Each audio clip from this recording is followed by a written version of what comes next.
नमस्कार. मी डॉक्टर विवेक रणवरे आजच्या सेशनमध्ये आपलं हार्दिक स्वागत करतो. आज आपण एकत्र जमलोय to discover inborn talent in your child. प्रत्येक पालकांचा एक जिव्हाळ्याचा विषय असतो, तो म्हणजे की मुलांनी शाळेनंतर किंवा कॉलेजनंतर कोणत्या विषयाला घेऊन पुढे जाणे. साध्या भाषेमध्ये बोलायचं म्हटलं तर कोणत्या साईडने पुढे जावं. आणि बहुतांश पालक हे वेगळा विचार करतात, वेगळ्या पद्धतीमध्ये पुढे घेऊन जाण्याचा प्रयास करतात. त्यांचं उपलब्ध ज्ञान असेल, त्यांचा अनुभव असेल, त्यांची जी काही कौशल्य विकसित झालेले, त्यांनी जे काही जीवनाला पाहिलेलं आहे त्या अँगलने मुलांचं चांगलं व्हावं या दृष्टिकोनातून नक्कीच प्रयत्न करत असतात. As a mind and body wellness coach आणि ॲज अ करिअर काउन्सिलर गेल्या वर्षांमध्ये एक गोष्ट बघितली. पालक मोठा निर्णय घेण्यासाठी काही क्षुल्लक कारणांच्या माध्यमातून किंवा काही क्षुल्लक कारण निमित्त होतात आणि एखाद्या व्यक्तीची साईड बदलली जाते आणि मुलांना मग गेल्या 4 वर्षामध्ये 5 वर्षामध्ये जे काही त्यांनी कॉलेजमध्ये शिकलेले असतात त्या माध्यमातून 40 वर्ष त्यांना करिअरची पुढे व्यतीत करायचे असतात किंवा घडवायचे असतात. सो आज आपण हे बघणार आहोत की फक्त कॉलेजचे दिवस न बघता बाहेर कुठे स्कोप आहे हे न बघता त्या व्यक्तीला, त्या मुलाला पुढील आयुष्यभर त्या ज्ञानाच्या आधारे किंवा त्या शिक्षणाच्या आधारे त्याला पूर्ण आयुष्य घालवायचंय. आणि म्हणूनच आपण आता डीप मध्ये थोडासा विषय पुढे घेऊन जाऊया. सो प्रत्येक पालकांचा विषय निश्चितच जो आता मी बोललो की शाळेनंतर काय करायचंय. बरेचसे पालक म्हणतात की आपण परीक्षा झाल्यानंतर आपण ठरवूया, अशाच आधारावरती ठरवायचं, तर मार्कांच्या आधारावरती ठरवायचं. आणि हे तुम्हाला उचित वाटतंय का थोडंसं बघा. कारण मार्क मिळाल्यानंतर रिझल्ट बाहेर आल्यानंतर आपल्या हातामध्ये राहत नाही. ते मार्कांच्या आधारे आपल्याला पुढे जावं लागतं. तुम्ही तिथे निर्णय घेऊ शकत नाही. म्हणजेच काय की याचा निर्णय तुम्हाला अगोदर घ्यावा लागेल, त्या पद्धतीनं अभ्यास करावा लागेल आणि मग मार्क मिळवावे लागतील. मार्क मिळाल्यानंतर आपल्या हातामध्ये काही राहत नाही, लक्षात घ्या. काही पालक मंडळी म्हणतात की मुलांची आवड पाहून बरोबर आहे त्यांना काय आवडतं, त्यांचा कल कुठे आहे.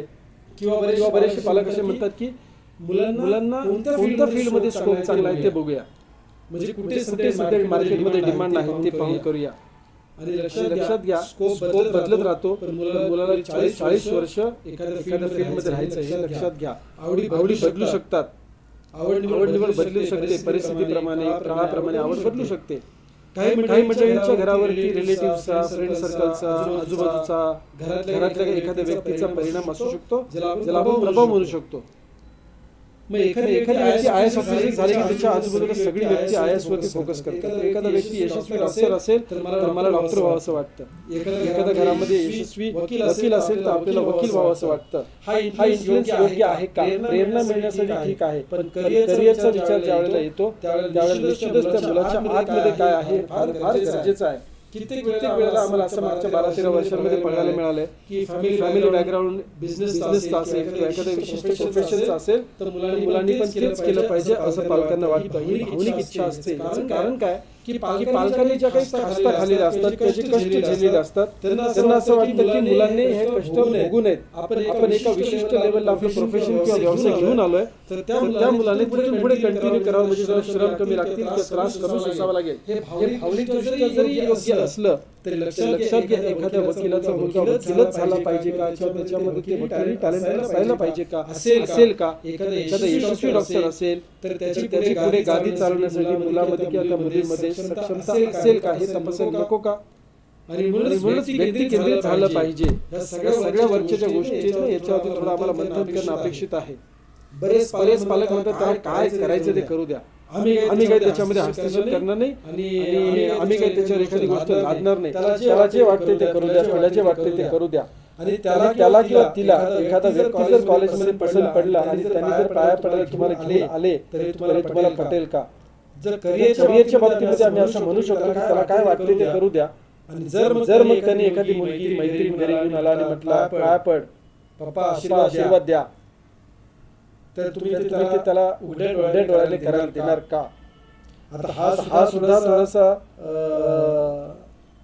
प्रत्येकाच्या मताचा होऊ शकतो, पण थोडंसं मला मंथन करण्यासाठी हा विषय वापरायचा आहे.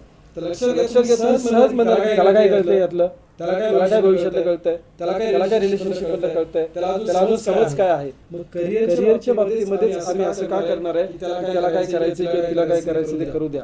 बरेचसे पालक म्हणतात आम्ही आमच्या मुलांना प्रेशर करणार नाही, we will not pressure our child. Okay. आणि बऱ्याच पालकांना असं वाटतं हो बरोबर आहे ना. हल्ली काय काय ऐकायला मिळतं, गुगलवर जर सर्फिंग केलं तर लक्षात येतं की दरवर्षी विद्यार्थ्यांची आत्महत्या खूप जास्त प्रमाणामध्ये होत आहे. पॅरेंटल प्रेशर करिअर संदर्भात मुलांवरती लादलं जात आहे. एवढ्या टोकाला मुलं जातात म्हणून पोटी आपण पालक काय म्हणतो की आम्ही त्याला अजिबात प्रेशर करणार नाही. मला तुम्हाला प्रश्न विचारायचा आहे की मुलांवरती प्रेशर करायचं की नाही करायचं, should you pressure or not. आणि बहुतेक मंडळी म्हणतात नाही प्रेशर नको करायला. लक्षात घ्या, you should pressure your child. तुम्ही मुलांवरती प्रेशर टाकलं पाहिजे जर तुम्हाला कळेल की कुठे प्रेशर करायचंय आणि का प्रेशर करायचं, किती प्रेशर करायचंय. 100% तुम्ही मुलांना प्रेशर करू शकता, पण बहुतेक पालकांना हे माहितीच नाहीये की प्रेशर करायचं, कसं प्रेशर करायचं, कधी प्रेशर करायचं, का प्रेशर करायचं माहिती नाहीये. प्रत्येक यशस्वी व्यक्तीला लक्षात घ्या जीवनामध्ये एक यशस्वी कोच असतो. सगळ्या यशस्वी लोकांना कोच असतो आणि या कोचला माहित असतो की प्रेशर कुठे करायचंय, कुठल्या वेळेला प्रेशर करायचंय. आम्ही पालक कदाचित सक्षम होत नाही मुलांवर प्रेशर करण्यासाठी किंवा त्यांना मार्गदर्शन करण्यासाठी किंवा त्यांना कोचिंग करण्यासाठी. म्हणूनच प्रॉब्लेम होतो की आपण सेफ खेळतो की प्रेशर नाही करायचं. ठीक आहे आपण सेफ खेळलो पण योग्य खेळलोय का, तो योग्य निर्णय आहे का आपला, हे थोडंसं पडताळून बघणं गरजेचं आहे. So pressure is not pressure is applied where to be applied, when to be applied, by whom to be applied.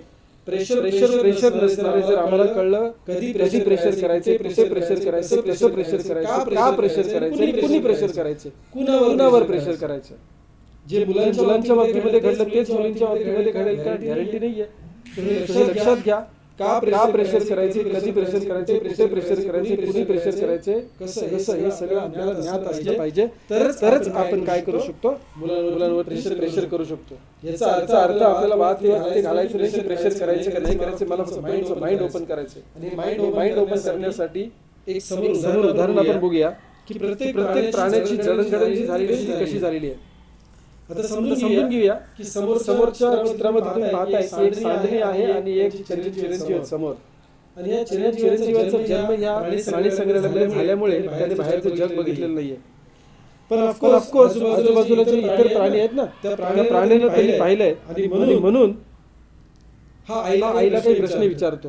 त्याने वाघ बघितलाय, हत्ती बघितलाय, सिंह बघितलाय, घोडा बघितलाय, गाढव बघितलाय, कासव बघितलाय, ससा बघितलाय आणि त्याची तुलना तो आपल्याशी करतो. आणि आईला प्रश्न विचारतो की आपले पाय एवढे लांब कशासाठी आहेत. पाय लांब तर आहेतच, खाली तळवा जो आहे ना पंजा तो पसरट आहे. पसरट कशासाठी आहे. आपल्या पाठीवरती हमदार आहे, तो गोलाकार आहे, तो ऑड वाटतो मला, तो असं कशासाठी आहे. आपली मान अशी लांबीचं का आहे, ती वाघासारखी, सिंहासारखी, हत्तीसारखी का नाही आहे. आता हे सगळे प्रश्न ऐकल्यानंतर आईला समजते की हे बाळ आपल्याला काय विचारायचं काम करतंय, काय विचारतंय. आई साधा सिंपल प्रश्न विचारते त्याला, बाळा आपण प्राणी कुठले, आपण इथलेच आहोत. तसं नाही, पण ऍक्च्युली आपण कुठले आहोत, आपण इथलेच आहोत ना. अरे हा मग तिच्या लक्षात येतं की आपण ऍक्च्युली गर्भवती असताना या प्राणी संग्रहालयामध्ये दाखल झालो, त्यामुळे आपल्या बाळाला बाहेरचं जग माहिती नाहीये. आई त्याला समजावून सांगते, बाळा आपण रेगिस्तान राजस्थान किंवा वाळवंटाचे प्राणी आहोत आणि वाळवंट काय भयानक परिस्थिती असते त्याला समजावून सांगते. रखरखत ऊन असतं, अडोसा नसतो, ऊन तापतं, जमीन तापते आणि खाली रेती असलेली जमीन तापल्यामुळे त्या मुलगीमुळे आपल्या शरीराला त्रास होऊ नये म्हणून त्या परमेश्वराने आपले पाय लांब केले. त्या रेतीमध्ये पाय रोवू नये, आपल्या चालण्याचं स्पीड किंवा पळण्याचं स्पीड व्यवस्थित राहावा म्हणून आपला पंजा पसरत दिलाय, प्लेन दिलाय. आणि मैल आपल्याला किंवा कित्येक दिवस आपल्याला चालावं लागतं वाळवंटामध्ये, तिथे पाहायला मिळत नाही, प्यायला कुठून मिळणार. म्हणून त्या परमेश्वराने आपल्याला हमची अरेंजमेंट करून दिले. आपल्या शरीराला आवश्यकता असते त्यावेळेला त्याच्यात पाणी शरीर तयार करतं. आणि हे सगळं केल्यानंतर तो परमेश्वराला आभार व्यक्त करतो. कोण मुलगा, त्याला परमेश्वर म्हणजे काय माहिती नाहीये, पण हे परमेश्वराने आपल्याला योग्य दिलंय. ते हत्तीला आवश्यक दिले नाही, घोड्याला दिलेलं नाही, किंवा इतर प्राण्यांनी दिलेलं नाहीये. त्याचा कॉन्फिडन्स थोडा वाढतो, स्वतःकडे बघण्याचा दृष्टिकोन त्याचा बदलतो, मेमरी अपग्रेड होतो. पण एक प्रश्न त्याच्या डोक्यामध्ये येतो, जर माझं शरीर वाळवंटासाठी तयार झाले तर आपण इथे काय करतोय? What are we doing here? हे कातरच्या प्राणी संग्रहामध्ये आपण काय करतोय? माय डिअर फ्रेंड्स, ती आई म्हणते बाळा, आपल्याला इथे डांबून ठेवलंय, आपल्याला इथे डांबून ठेवलंय, आपण मजबूर आहोत, बाहेर नाही जाऊ शकत, आपल्याला पिंजऱ्यामध्ये डांबून ठेवलंय. उद्या असं होऊ नये की आपली पुढची पिढी आपल्याला विचारेल काय करतोय, मी का सीए करतोय, मी का सायन्स लावलाय, मी का इंजिनिअरिंगला आहे, मी का ऍग्रिकल्चर, मी का फार्मसी केलंय. लक्षात घ्या, ही मंडळी मजबूर आहेत. आपल्या मुलांची बौद्धिक क्षमता अशी आहे की आपण त्यांना योग्य मार्गदर्शन केलं पाहिजे. बरं हे फक्त उंटाचीच असं आहे का? चला अजून एक थोडंसं प्रत्येक प्राण्याचं उदाहरण आपण घेऊ शकणार नाहीये, पण एक दोन उदाहरणं घेऊया. हे बदकाचे पाय 2 बोटांमध्ये पडदा आहे. कोंबडीच्या 2 बोटांमध्ये पडदा असतो का? नसतो. परमेश्वराने ज्याला जे आवश्यक आहे ते दिलंय. बदकाला पाण्यामध्ये वळवायचं असतं, पोहायचं असतं, म्हणून त्याला ते दिलंय. परमेश्वराला काही कोंबडीला देता आलं नसतं का? पण आवश्यक नाही, ते दिलेलं नाहीये. Very simple. माकडाला जी कलाकारी लागते, ती कलाकारी माकडाला दिली त्याच्या जीवनामध्ये त्याचा उद्देश सफल करण्यासाठी आवश्यक असलेली सामग्री परमेश्वराने दिलेली आहे. चिता सुद्धा झाडावरती चढतो, पण त्याची जी शरीर रचना वेगळी आहे. माकडाची शरीर रचना वेगळी आहे. लक्षात घ्या, ज्याला जे आवश्यक आहे त्याला ते दिलंय. आणि ही सगळी जनावरं जी तुम्ही आता समोर बघताय ना, यांचं जीवन काय उद्देश आहे? यांचा जीवनामध्ये उद्देश काय? फक्त पोटाची खळगी भरणे, म्हणजेच काय? पोट भरणे हा एकमेव कार्यक्रम त्यांचं जीवनभर आहे. आणि मी सलाम टाकतो ह्या जनावरांना, रोज त्यांच्या जीवनाच्या उद्दिष्टावरती काम करतात, उद्देशावर काम करतायत. आज मानव जातीला जर विचारलं तुमच्या जीवनाचा उद्देश काय, इथून सुरुवात आहे, काय असतो का? हॅलो, परमेश्वराने यांना जो उद्देश दिला, जीवनाचा पोट भरण्यासाठी आवश्यक असलेली सामग्री त्यांना शरीर रचना दिलेली आहे. आपल्याला शरीर रचना दिलेली आहे, बौद्धिक क्षमता दिलेली आहे. आणि जर आपल्या जीवनामधला काही उद्देश आहे, तर आपल्याला जी आवश्यक गोष्ट दिली असेल या नसेल, तो उद्देश पूर्ण करण्यासाठी. आणि माय डिअर फ्रेंड्स, तुम्हाला सगळ्यांना माहिती आहे, प्रत्येक मानवाचा जीवनामधला उद्देश वेगळा आहे. आणि त्यासाठी आवश्यक असलेली सामग्री दिली असेल या नसेल, मी नेहमी डोंट चॅलेंज द क्रिएटर, ऊपर वाले को चॅलेंज मत करो. माय डिअर फ्रेंड्स, ऊपर वाले को चॅलेंज मत करो, उसने अपना काम किया है. चला ही स्पेशल गिफ्ट परमेश्वराने आपल्याला दिलेली आहे. तर ती शोधण्यासाठी आपण काय केलंय? सिंपल साधं काम केलंय. सगळ्यांनी काय केलंय? आपल्या मुलाला शाळेत पाठवलंय. आणि मी या पालकांना नेहमी विचारतो की तुमचा मुलगा शाळेत गेलीये, त्याच्या पाठीमागे उद्देश काय नक्की? What is the purpose of sending a child to school? शिक्षकांची मुलं घरी पण शिकवू शकतात. जर तुम्ही म्हटलं अभ्यास त्यांना केला पाहिजे, अभ्यास शिकला पाहिजे, शाळेत जे शिकवलं जातं शिकलं पाहिजे, मग हे सगळं एखाद्या शिक्षक त्यांना घरी पण शिकवू शकतो. मग पालक हुशार असतात. पालक तसं नाही हो. कला, क्रीडा, सांघिक खेळ, स्काउट गाईड वगैरे हे बाकीचे विषय घरी कसे शिकवणार? मुलांना कसं राहायचंय समाजामध्ये, काय करायचंय, कसं करायचंय, बरोबर. हे सगळं काही शाळेत गेल्याशिवाय शिकताय. म्हणजेच काय, बरेचसे पालक म्हणतात अहो त्याचा सर्वांगीण विकास झाला पाहिजे. नुसते कागदी घोडे नाचून काय होणार? पुस्तकी ज्ञान काय कामाचं? त्याचा सर्वांगीण विकास साधता आला म्हणजे म्हणून आम्ही मुलांना शाळेत पाठवतो. Very good. मग माझा प्रश्न असा आहे की एक व्यक्ती या भूतलावर असा दाखवा की ज्याचा सर्वांगीण विकास झालेला आहे. एक व्यक्ती असा दाखवा ज्याचा सर्वांगीण विकास झालेला आहे. परत एकदा, एक व्यक्ती या भूतलावर असा दाखवा ज्याचा सर्वांगीण विकास झालाय. चला मनुष्यबळाचं सोडून द्यावं. परमेश्वराने ज्या वेळेला अवतार घेतले या भूतलावर, त्यांना सुद्धा काही मर्यादेमध्ये काम करावं लागलं. आपण कशाला सर्वांगीण विकास साधायला निघालोय? मी या संकल्पनेचा विरुद्ध नाहीये, पण लक्षात घ्या ना की नक्की काय अचीव्ह करायचंय आम्हाला शाळा कॉलेजच्या माध्यमातून, हे तर समजलं पाहिजे. चला एज्युकेशन सिस्टम काय आहे समजून घेऊया. आता समोर तुम्ही काही विद्यार्थी बघताय आणि शिक्षक सुद्धा बघताय. एक शिक्षकाचे हात जोडून बसलेत आणि हे समोर जे विद्यार्थी दिसतात ना, हे असे असतात. दिसताना कसे दिसतात? जे आपल्या वर्गामध्ये दिसतात. गणवेशामध्ये, युनिफॉर्म मध्ये सगळे समान दिसतात, एकसारखे वाटतात नाही का? एकसारखे दिसतात कसे? कावळा, माकड, पेंग्विन, हत्ती, गाढव, अगदी या माशासारखे असतात. माय डिअर फ्रेंड्स, प्रत्येक वर्गातून वरच्या वर्गात जाण्यासाठी परीक्षा घेतली जाते शाळांमध्ये, राईट? आता इथे सुद्धा एक परीक्षा घेतली जाते. काय म्हणतात बघा मास्तर, for a fair selection everybody has to take the same exam. एकच परीक्षा, एक गणित चढा, पटकन झाडावर चढा. आणि सगळे विद्यार्थी समोर दिसताना त्यांनी अभाव घेतलं, पीछे मुड, आणि सगळे जण धावायला लागले. कशासाठी? परीक्षा कुठली आहे? वार्षिक परीक्षा आली. सीझन चालू आहे, उन्हाळ्याची सुट्टी आहे. एक दोन दिन चढा. कावळा पटकन खांदीवर जाऊन बसतो. माकड सर झाडावर चढतं. पेंग्विन पर्यंत चालत पुढे विचार करतं काय करू. हत्ती विचार करतो झाडावर चढू की झाड खाली पाडू. माशाने पाण्याच्या बाहेर उडी घेतली, तडफडायला लागला. अहो ते मरेल झाडावर चढेल का हो? परत एकदा सांगतो, लक्षात घ्या, आपली एज्युकेशन सिस्टीमची नाहीये. आपला दृष्टिकोन कसा आहे एज्युकेशन सिस्टीमकडे बघण्याचा, तो थोडासा अपग्रेड करणं गरजेचं आहे. आता आईन्स्टाईनच्या भाषेमध्ये सांगतो. आईन्स्टाईन काय म्हणतात बघा, If judge fish by its ability to climb a tree, it will spend its entire life believing it is stupid. मी नाही म्हणत आहे, अल्बर्ट आइन्स्टाईन म्हणतात, लक्षात घ्या. थोर शास्त्रज्ञ. मला सांगा, आपण झाडाची परीक्षा कशी घेऊ शकतो की तू झाडावर चढून दाखव. मग तुम्ही म्हणा आपल्या गाढवांची परीक्षा अशी, आपल्या गाढवांची म्हणजे आपल्या वर्गात परीक्षा अशीच घेतली जाते. मग साधा सिंपल परीक्षेमध्ये मला पालकांना एक प्रश्न विचारायचा आहे की एका वर्गासाठी म्हणजे एका 25 किंवा 50 विद्यार्थी आहेत, त्यांच्यासाठी एकच गणित शिक्षक असतो, तोच शिक्षक इतिहासाचा आहे, तोच भूगोलाचा आहे. सगळ्यांना समान मार्क का मिळत नाहीत? साधं उत्तर आहे, ते दिसायला सारखे विद्यार्थी असायला असे जे समोर तुम्ही बघता त्या स्क्रीनवर. थोडा विचार करणं पालकांनी गरजेचं आहे की नाही? यस. प्रत्येक व्यक्तीचा जीवनामध्ये उद्देश आहे की मला यशस्वी व्हायचं आहे, मला यश मिळवायचं. यस और नो? बघा, प्रत्येकाला यशस्वी व्हायचं. आता समोर तुम्ही काही यशस्वी मंडळी बघताय. मला आज तुम्हाला कुठल्या स्लाइडवर माइंड ओपन करायचं, लक्षात घ्या. समोर बघतोय आपण ही प्रत्येक व्यक्ती, बराक ओबामा असेल, नरेंद्र मोदी असतील, स्वामी विवेकानंद असतील, मदर टेरेसा, जाकीर हुसेन, मुकेश अंबानी, शिव खेरा, सचिन तेंडुलकर, महात्मा गांधी वगैरे ही सगळी मंडळी जीवनामध्ये यशस्वी आहेत. काही डाऊट नाही, बरोबर, जीवनामध्ये यशस्वी आहेत. आणि सगळ्या मंडळीचे यश एक सारखं नाहीये. कोण क्रिकेटमध्ये, कोण ऍक्टिंग मध्ये, कोण राजकारणामध्ये, कोण समाजकारणामध्ये, कोण अध्यात्मामध्ये, कोण तबलामध्ये. प्रत्येकाच्या जीवनामध्ये यश वेगळं आहे. मला मगाशी जे सांगायचं होतं, दोन चॅलेंज क्रिएटर, ऊपरवाले को चॅलेंज मत करो. परमेश्वराने जीवनामध्ये आपल्याला यशस्वी होण्यासाठी आवश्यक असलेली साधन सामुग्री दिली आहे की नाही? प्रत्येकाला दिली आहे. पण प्रत्येकाची साधन सामुग्री वेगळी आहे. हो, प्रत्येकाची साधन सामुग्री वेगळी आहे.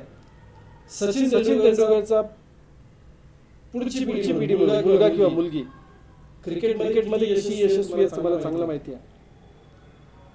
मदर टेरेसाची पुढची पिढी हायच नाहीये. नशीब. जाकीर हुसेनची पुढची पिढी काय करते? मुकेश अंबानीची पुढची पिढी काय करते? हॅलो. फक्त घरामध्ये व्यवसाय आहे म्हणून त्याने असं करायचं, घरामध्ये डॉक्टर आहे म्हणून पुढच्या पिढी डॉक्टर व्हायचे. विश्वनाथ आनंदची पुढची पिढी बऱ्यापैकी चेस खेळत असेल, मला माहित नाही.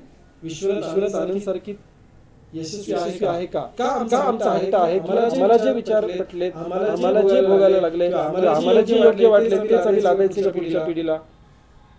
त्या परमेश्वराने काहीतरी विचार करून त्यांच्या आतमध्ये काही गोष्टी दिल्या असतील ना, समोर दिल्या असेल ना.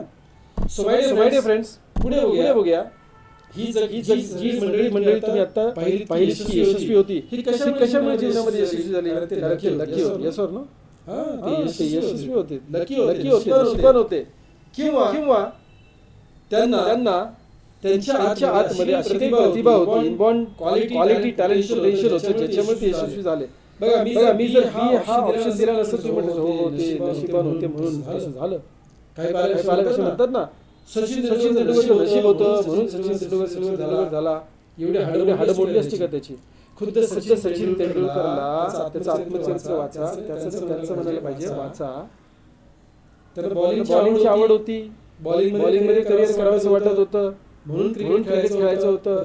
रमाकांत आचरेकर सर त्यांचे गुरु होते, त्यांनी ठरलं आणि त्याचं बाळा तू बॅटिंगवर फोकस कर. जर हट्टापोटी त्याने जर बॉलिंगवर फोकस केला असतं तर बॉलिंग त्याची बऱ्यापैकी राहिलेली, लक्षात घ्या. विकेट्स घेतल्या तरी इंटरनॅशनल क्रिकेटमध्ये, परंतु आज आपण त्याला ओळखतो कसे? बेस्ट बॅट्समन म्हणून. चुकीची चुकीची दुरुस्ती लक्षात घ्या.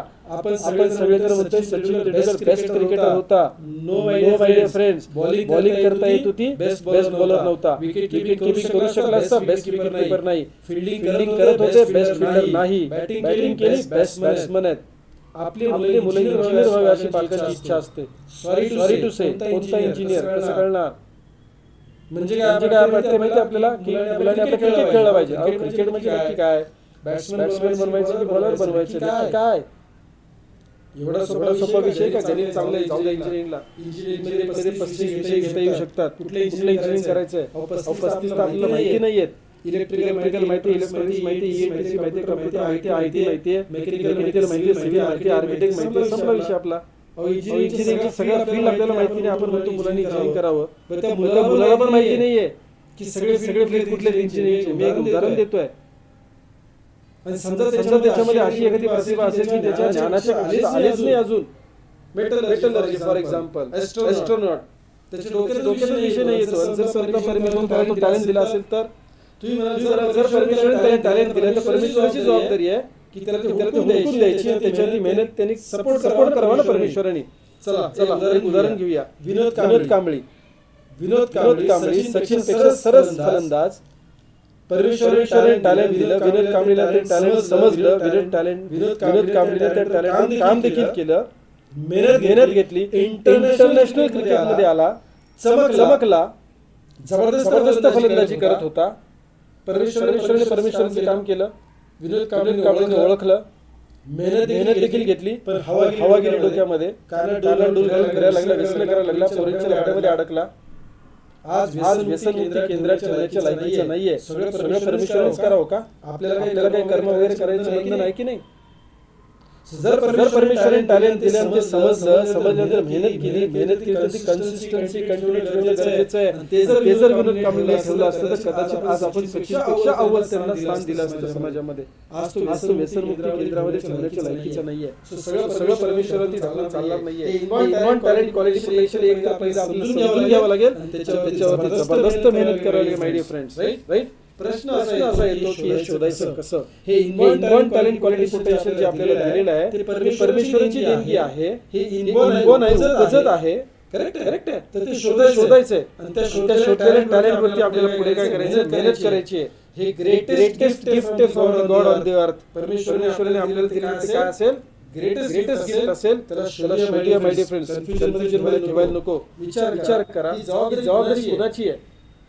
पालकांची जबाबदारी पार पडली. काय केली? चांगली शाळा बघितली, चांगलं कॉलेज बघितलं, चांगली अकॅडमी बघितली, ट्युशनला चांगलं दिलं, बस लावली, कपडा सगळं पुरवलं. आपली जबाबदारी. ह्या शाळा कॉलेजच्या माध्यमातून पुढे आपल्याला करिअर घेऊन जायचं. कसं, कुठे, कशी दिशा ठरवायची आहे? कुणाची जबाबदारी आहे निर्णय घेण्याची? क्वालिटी पाहिजे, टॅलेंट पाहिजे, इंटरेस्ट पाहिजे, काय बघायचं, कसं बघायचं, कधी बघायचंय? पालकांनी, शिक्षकांनी, मित्रमंडळींनी, नातेवाईकांनी हा निर्णय घ्यायचा, त्याच्या आधारावर घ्यायचा. एक वकील एक्सपर्ट जबरदस्त चांगला वकील असू शकतो, पण तो करिअर मार्गदर्शक आहे का? एक शिक्षक जबरदस्त शिकवणं त्याचा हातखंड कोणी धरणार नाही इतिहासामध्ये कदाचित. तो करिअर मार्गदर्शक आहे का? त्याचा एक जबरदस्त शिक्षक आहे, क्वालिटी जबरदस्त आहे, उत्कृष्ट आदर्श शिक्षक आहे गणिताचा. करिअर मार्गदर्शक आहे का? हो, एमबीबीएस डॉक्टर आहे, तो डॉक्टर चांगला असेल, मार्गदर्शक चांगला आहे का? त्याला नॉलेज कुठलं आहे? ट्रीटमेंटचं नॉलेज आहे, करिअर काउन्सिलिंगचं नाहीये. सो माय डिअर फ्रेंड्स, तुमचं कन्फ्युजन आता मी वाढवत नाहीये. DMIT मल्टिपल इंटेलिजन्स टेस्टच्या माध्यमातून आपल्याला काय करता येईल? मुलांचं टॅलेंट शोधता येईल. थोडंफार जे काही तुम्हाला माहिती आहे ते रिपोर्ट मध्ये तुमच्या लक्षात येईल की आपल्याला थोडी माहिती होती, संपूर्ण माहिती नव्हती, सगळी माहिती नव्हती, आणि त्यामुळे कदाचित करिअरची दिशा चुकली जाऊ शकते. पुढे जाऊन करिअर मध्ये कुठेतरी स्टॅग्नन्सी येण्यापेक्षा, कुठेतरी ब्लॉक येण्यापेक्षा, डेड एंड येण्यापेक्षा, जर समजा आपण शालेय जीवनामध्ये जेवढ्या लहान वयात तुम्ही टेस्ट कराल तेवढं चांगलं असेल, त्यांचे तुम्हाला जीनियस क्रॅक करता येईल. आणि म्हणून आम्ही म्हणतो ब्रेन टॉप DMT मध्ये काय टॉप आहे ते शोधण्यासाठी आपल्याला DMT टेस्ट करायची. कशाच्या आधारावरती आपण हे सगळं बोलतोय? प्रोफेसर हॉवर्ड गार्डनर, जे हार्वर्ड युनिव्हर्सिटीचे प्रोफेसर आहेत, जगातल्या 100 विचारवंतांपैकी एक आहेत. हा विना शाळेचे शिक्षक किंवा विना अनुदानित कॉलेजचा शिक्षक नाहीये माय डिअर फ्रेंड्स, हार्वर्ड युनिव्हर्सिटीचा प्रोफेसर आहे, जगातल्या 100 विचारवंतांपैकी एक आहे, 21 वेळा PhD केलेला आहे, यांनी जगाला 8 मल्टिपल इंटेलिजन्स ही थिअरी दिलेली आहे, आणि त्या थिअरीच्या आधारावरती हा DMIT रिपोर्ट आपल्याला गाईड करायला सापडतो. या DMIT रिपोर्ट मध्ये वेगवेगळे क्वेश्चन्स आपल्याला समजतात. IQ, EQ, AQ, CQ, VQ. आता हे कदाचित आपल्या पहिल्यांदा ऐकलं असेल. EQ म्हणजे काय, CQ म्हणजे काय, VQ म्हणजे काय. आता याचा वापर कसा करायचा हे नंतर कळणार आहे आपल्याला. मी इथे विस्तृत बोलणार नाही, पण लक्षात घ्या ह्या गोष्टी समजतात ज्या तुम्हाला भविष्यामध्ये व्यक्तिमत्व विकासासाठी मुलांच्या वापरायचा आहे, त्यांच्या करिअरचं सिलेक्शन करण्यासाठी या सगळ्याचा वापर करायचा आहे. लक्षात घ्या. आर्ट इंटेलिजन्स ही थिअरी जगासमोर मांडली हार्वर्ड गार्डनरने. त्यामध्ये काय सांगितलं, बोलण्याचं कौशल्य, व्हर्बल लिंग्विस्टिक पर्सनॅलिटी, लॉजिकल विचार करण्याची क्षमता म्हणजे लॉजिकल मॅथमॅटिकल. त्यानंतर विजुअल पटेल म्हणजेच काय, व्हिज्युअलायझेशन करणे, इमॅजिनेशन करणे, हे सुद्धा एक टॅलेंट आहे. प्रत्येक व्यक्ती कल्पना करू शकत नाही. करेक्ट. म्युझिक एक टॅलेंट आहे. सूर, ताल, लय समजून घेणे हे एखाद्या व्यक्तीचे टॅलेंट असू शकतं. तुमचा माईक जरा बंद करा प्लीज. तुमचा आवाज येतोय. हो चलो.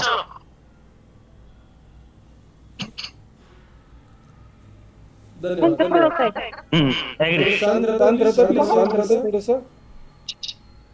तुमचा आवाज येतोय. आम्ही बंद केलंय शेअर मार्केट खेळून.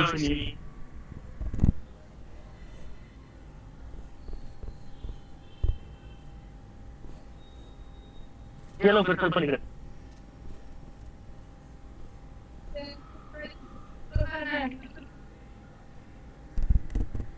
त्यांचा माईक सुरू आहे. हरकत नाही. गंमत जम्मत. ओके. सो आपण चर्चा करतो verbal intelligence, logical intelligence, visual intelligence, music intelligence. त्याचबरोबर बॉडी इंटेलिजन्स असतो. एखादा व्यक्ती ऍथलेटिक्स असतील, स्पोर्ट्स पर्सन असतील, डान्सर असतील, ट्रेकिंग करणारी व्यक्ती असतील, यांच्यामध्ये इंटरपर्सनल म्हणजेच काय, लोकांना हाताळण्याचं कौशल्य, लोकांना ओळखण्याचं कौशल्य, हा टॅलेंट असतो. काही लोकांमध्ये मॅनेजमेंटचं टॅलेंट म्हणजेच काय, इंट्रापर्सनल. एक व्यक्ती अंतर्मुख असते, एक व्यक्ती बहिर्मुख असते. बरोबर आहे. सो हे प्रत्येक व्यक्तीमध्ये टॅलेंट असतात. इंटरपर्सनल जो असतो क्वालिटीज असतो, इंट्रापर्सनल मॅनेजमेंट क्वालिटीज असतो. नॅचरलिस्ट व्यक्ती जो आहे हा व्यक्ती बेसिकली निसर्गाच्या सानिध्यामध्ये राहणारा, निसर्गाला ओळखणारा, अप्रिशिएट करणारा अभ्यासू असतो. सो असे वेगवेगळ्या प्रकारचे आर्ट इंटेलिजन्स आहेत. सो आपल्या सगळ्यांमध्ये आर्ट इंटेलिजन्स आहेत, पण हे सगळ्यांमध्ये असलेले आर्ट आपल्या काय कामाचे, सगळ्यांचे कामाचे. नो माय डिअर फ्रेंड्स, यातले टॉपचे जे 3 आपल्याला शोधायचे. कारण सगळ्या इंटेलिजन्स काम करायला गेलं तर 1 12 चिंता असं होणार आहे. सो आपल्याला टॉपचे 3 इंटेलिजन्स काय करायचे, फोकस करायचं. आणि तो फोकस करण्यासाठी आपल्याला DMIT रिपोर्टची आवश्यकता आहे. आपल्याला DMIT रिपोर्टमध्ये कळेल की आपले टॉपचे 3 कोणते आहेत. त्याचबरोबरीला आपल्याला नॅचरल लर्निंग स्टाईल काय आहे मुलांची ती कळेल. म्हणजेच काय, आकलन करण्याची क्षमता साधी मुलांसाठी कोणती ती कळेल. पाहण्यातून आकलन चांगलं होतंय, श्रवणातून आकलन चांगलं होतंय, कितून आकलन चांगलं होतंय हे आपल्याला या रिपोर्टमध्ये कळणार आहे. तसंच DMIT टेस्टच्या माध्यमातून मुलांवरती होणारा जो विनाकारणचा खर्च आहे, विनाकारणचा वेळ वाया जाणार आहे, ती थांबणार आहे.